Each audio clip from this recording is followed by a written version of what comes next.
Hi again, this is Unit 1, and we're in the middle of the reactions for alcohols, ethers, and epoxides. And for this video, we are looking at acid-catalyzed dehydrations. Actually, these dehydrations, they are elimination reactions. And you can recall that when we have an elimination, there are two pathways, typically E1 and E2. And I'm going to put that right here, E1 and E2. I believe we are on reaction E, and we're just going to dive right in.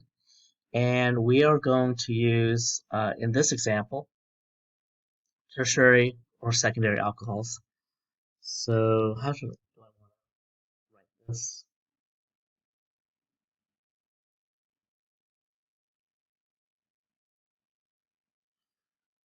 Tertiary or secondary alcohol, we'll just call it acid-catalyzed dehydration.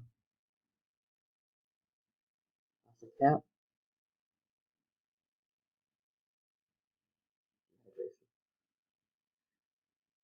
By dehydration, because we're going to take an alcohol. Let's take, there we go, this tertiary alcohol, and we're going to add acid. Typically, it's going to be sulfuric acid and heat. And for this case, there's only one product. Yep, there's only one product, and you can draw it like this. So why dehydration? Because we're literally removing an H and an OH, so that's H2O, and we formed a double bond.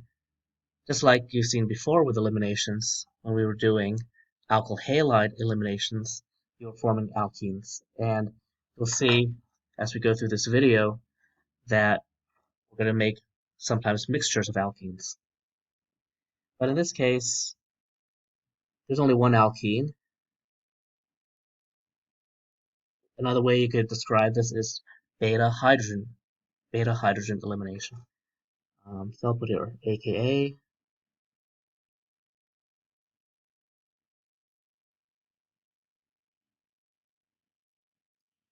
In the previous video, when we were talking about substitution and looking at SN1 and SN2, we have to get rid of that OH, but OH is a bad leaving group.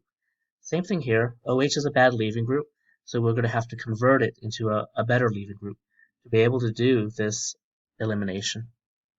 Let me show you the mechanism.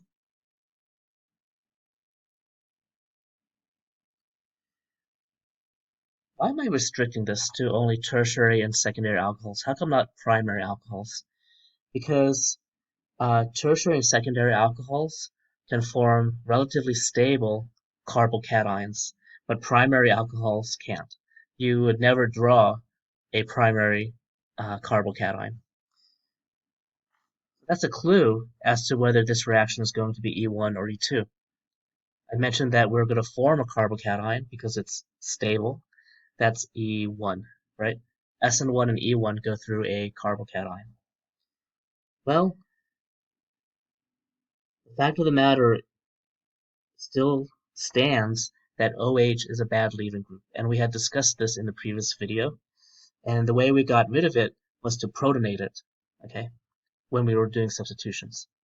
Same thing here. Depends on your professor, but anytime there's sulfuric acid, it's not pure sulfuric acid in the lab, it's an aqueous mixture. So you do have H2O. Well, the reaction between sulfuric acid and water creates H3O+. I mention this because for my class, you're allowed to go ahead and jump and use H3O+ as the acid to protonate your hydroxyl group. So let's protonate that.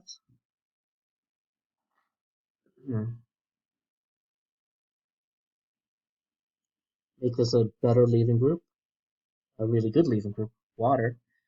But also we generated water by removing this hydrogen. And I typically ask my students to draw that product as well when you're drawing a mechanism. Next is, let's see, oh, E1. So this pops off by itself. It doesn't need any help. And go down here, form the carbocation. So this looks very familiar to elimination using alkyl halides. Remember what we had to do next? We have to remove a beta hydrogen. It is the student's responsibility to draw the hydrogen that you're going to remove, but also draw all the hydrogens on that carbon. Because if we left out these two, for me, this is explicitly telling me that you really don't have 3 hydrogens here. Okay? But when you draw one, draw the others. Okay? Not all the others, just the ones on the carbon that you are running the reaction on. You notice that we could have used any of these beta hydrogens because they would all lead to the same product. What could I do next? Oh, we have to remove H2. We have to remove hydrogen. And oh, we did create water here. How do we create water in this step? By taking it out. And there it is. So let me use that water molecule to go ahead and grab this hydrogen. This bond collapse. And we actually created another acid molecule. Why is this catalysis? Well, what does a catalyst mean or do? It accelerates the reaction without it being consumed overall. We did consume one molecule of H3O+, the hydronium ion, but when we go all the way to the end, we regenerated it. So there was no net loss of this acid, and that's why it's catalyzed. And then now this acid molecule can start the next reaction, start the process all over again. I believe I have everything that I need here. If we're interested in the rate determinant step, it's a step where the leaving group leaves, typically, and that's here. And I never wrote it, but this is E1. The fact that the leaving group left on its own to make a carbocation, the mechanism is an E1 pathway. Okay. All right. That is reaction E. There's something that I have to go over before we go to reaction F. The fact that we made a carbocation means that we could possibly have a rearrangement. And I'm going to talk about that here. Carbocation rearrangement.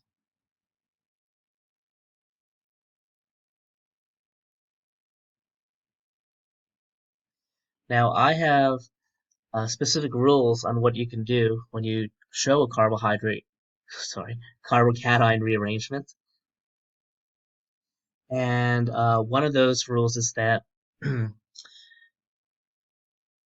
you should only do one 1-2 shift. Okay. So here's a bullet point. Do one, called a 1-2 shift. Now just be aware that there are other types of shifts. There are other types of carbocation rearrangements, but for my class, I'm going to narrow it down to just 2 types. A 1-2 shift where you shift a hydride, or shift a methyl. Those of you who are reading the textbook, they may have talked about ring expansion shifting or ring contraction. Technically, you could shift an ethyl group, right? You could shift a whole, cyclohexyl ring if it's beneficial. But for my class, I'm going to limit it just to a hydride shift or a methyl shift, and I'm going to limit it to just one. Okay. Technically, you could do many shifts within the mechanism as long as you're trying to get to a more stable carbocation. But here, I'm going to limit it to one. And the other one, the other bullet point is you have to improve the stability of the carbocation when you do this shift. So either you're going from a secondary to a tertiary. For my class, we would never draw a primary carbocation. So actually, this might be the only, this is the only situation where you would do a shift. You wouldn't want to do a shift if you're going from a secondary carbocation to a secondary, or a tertiary to a tertiary. There has to be an improvement. So let me show you an example. And this will help my class because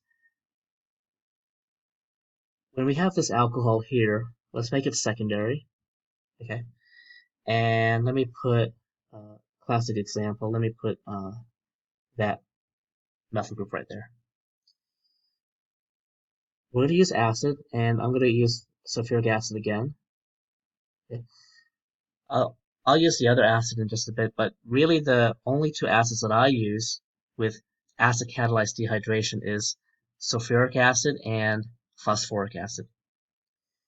So the question is, when I ask a student this problem, and I ask them to fill in the products, do I only want the major product, or do I only want the product that results from a carbocation rearrangement?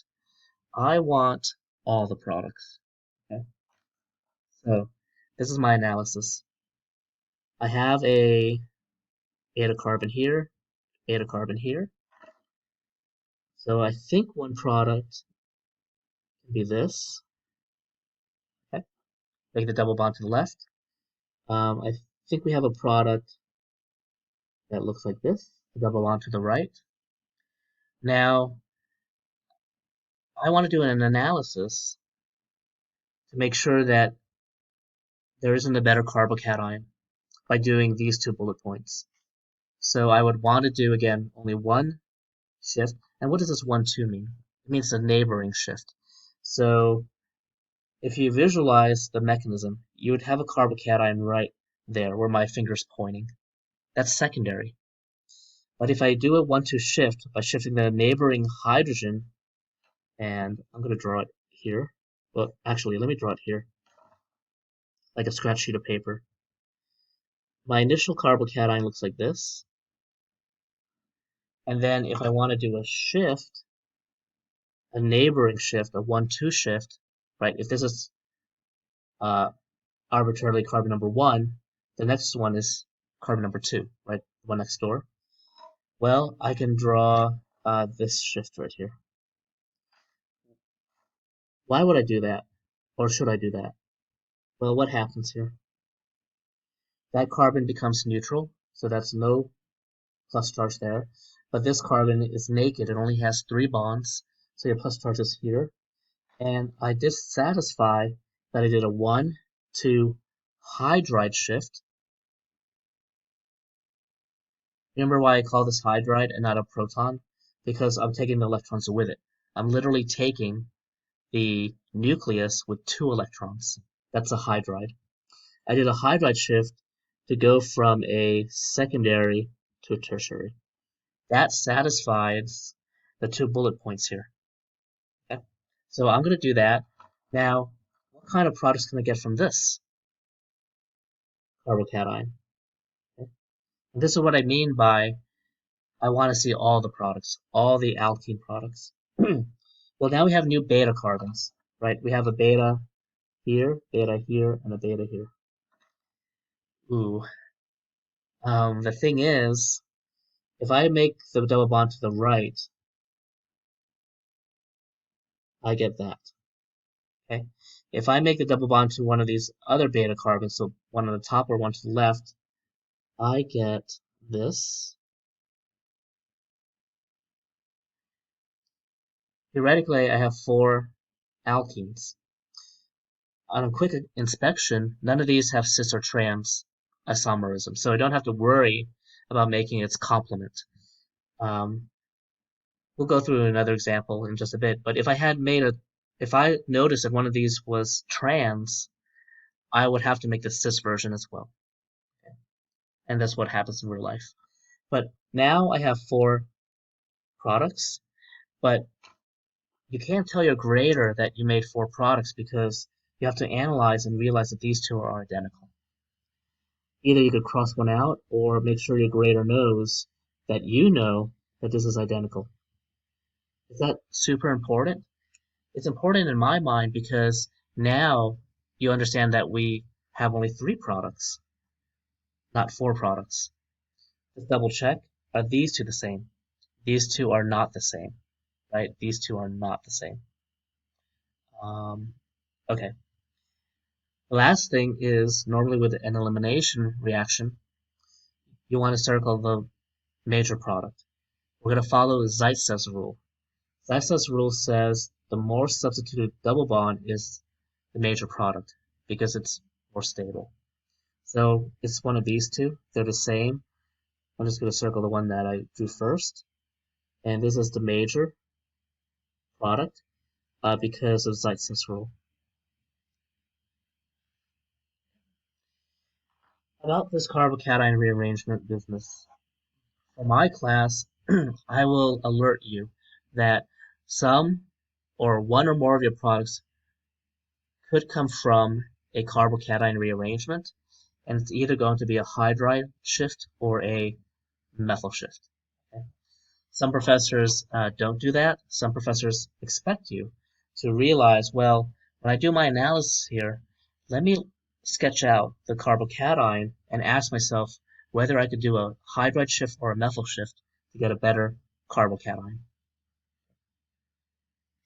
I do have plans to do one more example of a carbocation rearrangement, but I'm going to save that as practice because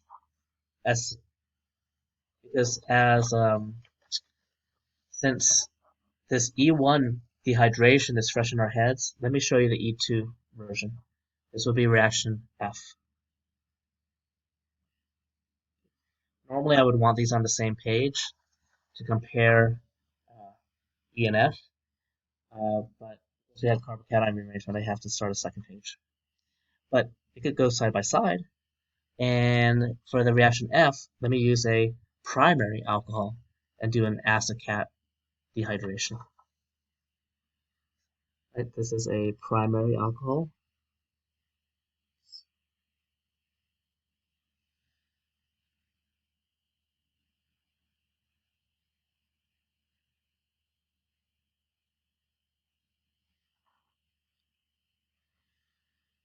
Primary alcohols do not form carbocations because primary carbocations are unstable. We are going to do E2. Let's put up a primary alcohol. There could be branching on the molecule, but what's important is that the carbon that is attached to the O is primary if we want to do an E2 reaction. Let me show you the other acid that I like to use in dehydrations. Phosphoric acid. Typically there's going to be heat. Okay. This one's easy to predict the product. There's only one product because we only have one beta carbon. In this case, there's one product. I better add that caveat because, again, we could possibly have cis and trans isomerism, but in this case, the double bonds at the end, there is no cis or trans. If you're having trouble identifying where the carbons are coming from, here's your dot on the starting material, this is your dot on the product, and this is your beta. I know there's a tertiary carbon right here, but why can't we do a hydride shift? Because that hydride shift is too far away. It's too far away. But maybe even a better answer is we can't do a carbocation rearrangement because we will never have a primary carbocation. Okay. Let's show that via the mechanism.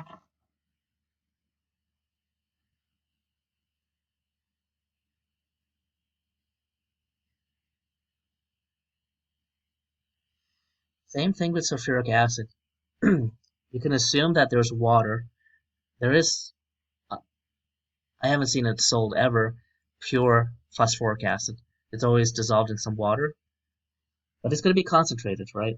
It's not, you're not going to have a lot of water there, but you have enough that it will get protonated itself, and you could use the hydronium as the acid. Okay. Actually, you're familiar with E2 mechanisms. You're familiar with now making this into a good leaving group. You're familiar with beta hydrogens. Why don't you do this problem and pause the video, and then once you have it all written out, you could use your notes if you want. Unpause the video, and I'll show you how I would do it. Okay, go ahead and pause the video. Okay, let me show you how I would finish up this mechanism.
Okay, I think I hit all the points here, including labeling the rate determining step, mentioning that this is an E2.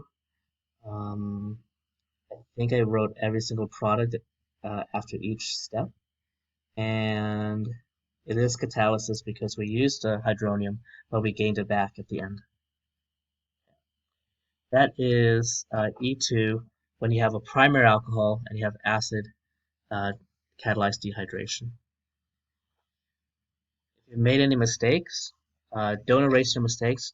Just take a red pen and cross it out, and then probably in that same red pen, go ahead and write the correct answer. Now, I'm just looking at some possible examples we could do. All right, let us do, that's it, actually. So for your dehydrations or acid-catalyzed dehydrations, ration E and F, that's all we need to know. But we could always practice a little bit more. Let's do a practice problem. Simply draw products.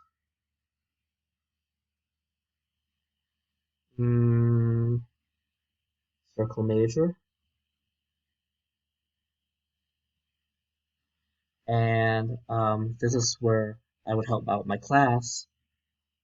One or more products from a carbocation rearrangement.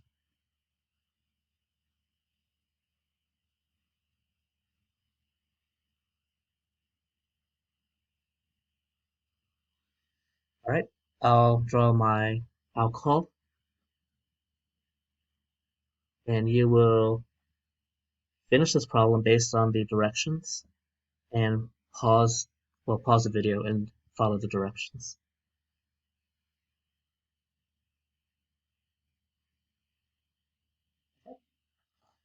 There it is. Sloppy. Draw the products, circle the major product.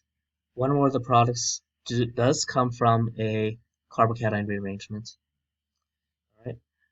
Pause the video and then unpause it when you've given at least a good effort. Okay, what would I do?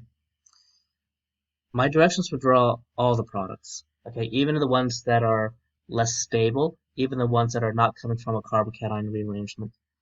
So there are potential products without carbocation rearrangement, if I make the carbocation right here and make my double bonds. If you're having difficulty, you'll want to go through the mechanism slowly and at least twice.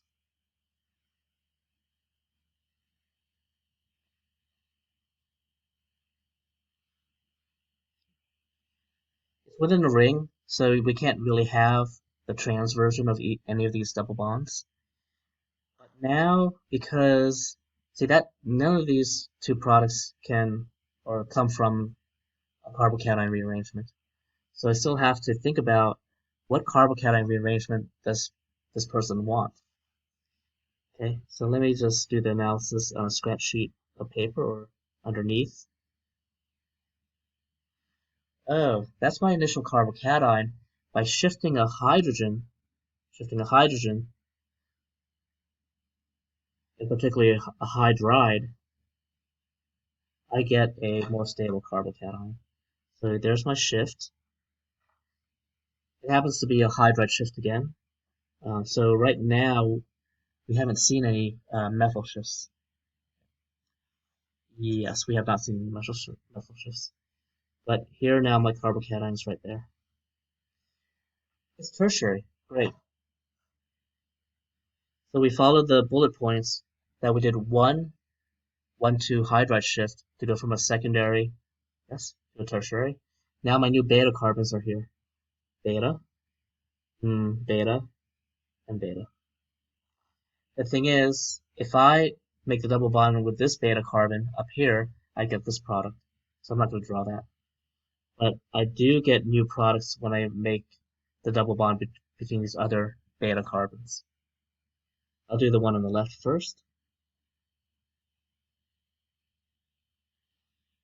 Remove that hydrogen, and the double bond goes there.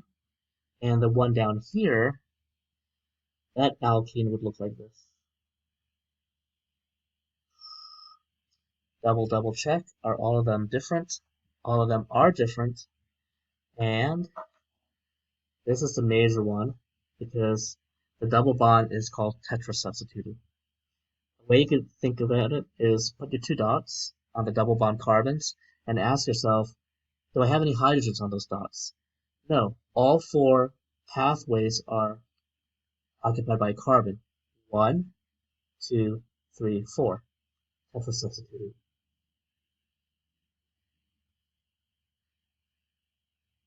And this is the major. Okay. Can we do that trick with the other ones? Take a look at this double bond. I'll put my 2 dots. There's 1 hydrogen. So the rest are occupied by carbon. This is tri-substituted. Over here, di-substituted. And over here, a little bit trickier, di-substituted, right? Because we have 2 hydrogens, but the other positions off of the double bond are carbons. So that's called di-substituted. Okay. Yes. So that is carbocation rearrangement. We did not have a chance to go through a methyl shift, but there are examples in the textbook, and I'll give my class practice problems where you will be required to do a methyl shift. Let me draw that example actually over here. Try this one on your own. That's to be secondary. And yeah, there's really not much I can do except maybe this.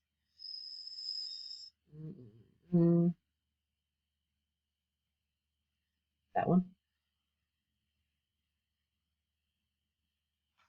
Same instructions. For all the alkenes, some of them will be coming from a 1-2 shift, either a hydride shift or a methyl shift. Never both. At least I won't give one where both happen.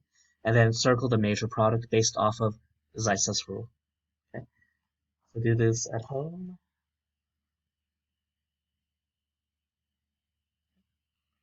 And we do have a couple more reactions with unit 1 alcohols, and definitely have reactions with the ethers and epoxides.